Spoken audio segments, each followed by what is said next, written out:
opportunity to maybe talk about him a little bit, what happened, as we, remember him today. So he was on the midnight shift on May 22nd, going into that day. He made a car stop, and of course it's categorized as a routine traffic stop, but there's nothing routine about what police officers do. So he made the traffic stop, he called it out, he called out what kind of car it was, and then the next thing it was him coming over the air in distress. He had been hit in the back. He was shot at several times. He made it back to his cruiser where he was able to call for help. The next officer was there in a matter of seconds. He was already on his way to back him up. But the suspect had fled already. So they were able to get to him, my brother. They were able to transport him to the hospital. And we got the call a little while later. I just remember being sound asleep. And then my sister just busted my door open and saying that Ronnie was shot. We made it to the hospital. We walk in and everybody was there. We were just kind of circling, waiting in the waiting room for a while. And I just remember pacing in a circle, just waiting and hoping that everything was going to be fine. I put on his academy shirt from when he graduated, thinking that when he'd wake up, he'd just see that I was supporting him. And I think it was a little after 4 a.m. the doctor came out, and it was just something out of a movie. I just remember screaming. All I heard was he wasn't gonna make it, and just screaming.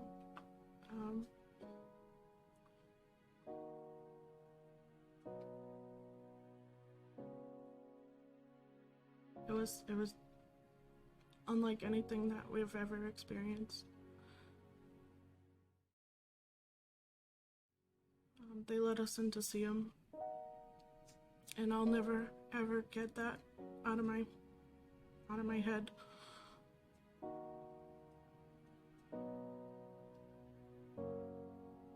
And then after we had spent some time with him,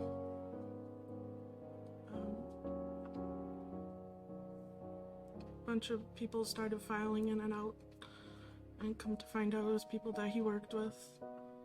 They were all there. They were all in the waiting room with us. They were coming in and out of the room, saluting him 2 at a time. And I just remember standing at the bed with him and just, it was trying to take everything in. Being with him, and then just seeing these people coming in and out of the room, saluting him, and it's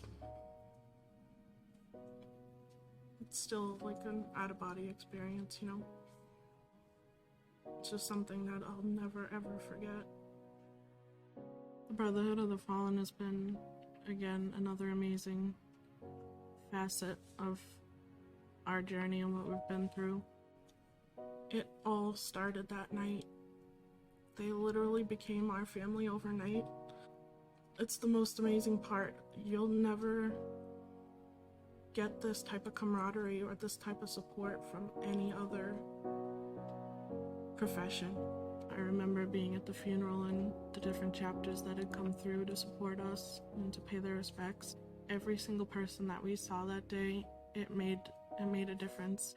We felt their presence, and it made a huge difference. Feeling that support and knowing that people care and they're gonna remember him and honor him throughout the rest of their careers, and it's a very, very special community to be a part of, and we appreciate the work that they do. He has 3 boys. He did an amazing job raising them. They're doing very well. Of course, they miss their dad. They need their dad. It's almost like a huge light went out. You know, he just had that about him. He lit up the room with his smile and his laugh and just his presence. He was just, and I'm not just saying this because he's my brother, but he was just a really, really good person. I'm gonna come over and give you a big hug. Is that okay? Yeah.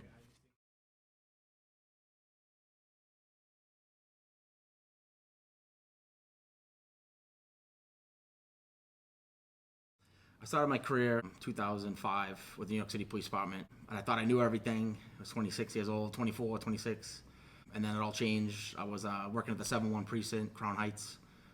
I got a phone call that said someone from the 7-1's been shot. Everyone's heading to Kings County Hospital. We're all heading there. We're going to do a vigil for the officer, and I kept asking, who is it, and no one knew. And we rushed there and we found out it was a 23-year-old officer, Russell Timoshenko, and he was on life support for 5 days. And myself and my partner and a few others, we did a rotation on who was assigned to Russell while we were hoping he was going to recover and his family was coming in from out of state. So I spent a lot of time bedside, and I got to see what the family went through, what the other officers went through, and the job that I thought I knew everything about, I did not know everything about it. It became very serious, and we sat bedside for 5 days, and then unfortunately 5 days later, July 14th, 2007, Russell was pronounced dead. From there, I saw the actual Brotherhood of support. The funeral service, I think there was probably 30,000 police officers from around the world. And I just remember we were part of the procession and me being on the bus and then just looking out the window and just seeing all the different patches and everything. And it just meant so much to all of us. You know, I came back home to work for the Memphis Police Department, and I would use personal days and I would make sure I went to as many funerals as possible because I know what it meant to me when officers were there for us. And that's part of one of the driving forces of why I became involved in this organization. So we started our chapter 2017. We started attending funerals and wakes and services, and then I didn't expect the first local funeral.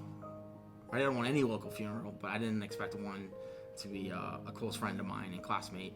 I remember I was sitting there, we were at the station, I was going to the Red Sox detail, and I saw on the TV that a canine officer down the Cape was shot. Also, the canine dog was shot. It didn't look good. Yarmouth Police Sergeant Sean Gannon. And then a few months later, Weymouth Sergeant Michael Chesna was shot and killed. And the days that it gets very difficult and, you know, sometimes it's not going well, I think of Russell Timoshenko, we think of the Gannons, we think of the Tarantinos, we think of the Chesnas, the Shinners, or us even attending, taking 2 days off from work or details is nothing compared to the sacrifice that these officers have made. So when we started, the expectation was to hopefully get 250 Boston police members. As of now, we have 650 sworn Boston police officers. We'll probably continue to grow in the future.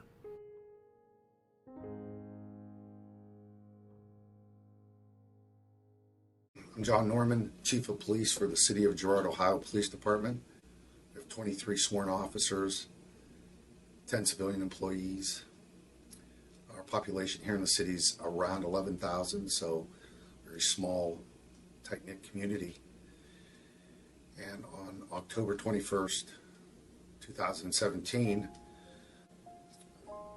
that evening, Officer Leo came out for the 10 to 6 shift and was immediately dispatched to an area of our town for shots fired. When the responding officers arrived, they approached the house. At that time, no shots were heard, and made contact with the individual at the front door. Officer Leo was speaking to the suspect, and while in the course of the interview with the suspect reached in his waistband, drew a handgun, fired one round, striking our officer in the chest, where approximately 20 minutes later, he was pronounced dead.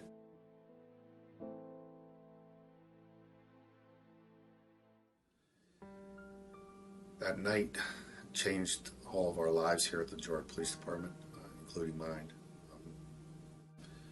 We had the services for Officer Leo. Well, at the calling hours, I was introduced to a group of officers, different agencies around the country, New York, Chicago, Boston. They flew out here to Ohio to come support our department, Mr. and Mrs. Leo, and our community. And their support that evening was amazing. I could see in their eyes that they knew what we were going through. They had experienced the same loss that we have. And that connection was so important to us. And right there I had a pretty big smile, and I knew that those were my brothers, and they were going to protect me, and they were going to protect our family here, and they were here to help us get through this. I've been in this profession 38 years. I always knew we were a brotherhood. I knew we were a fraternity, but not to this extent. And I think we all get caught up in our little environments. We don't really understand what's out there and who's out there to help us. And the Brotherhood for the Fallen has far exceeded my expectations of an organization. How they help the family out monetarily and with love and support is amazing. I never look forward to another funeral, but unfortunately there will be more.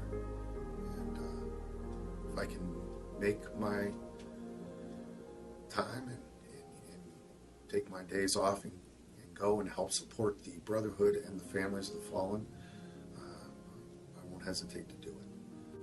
It's an amazing group of men and women, an amazing organization that I don't think they fully know how much they help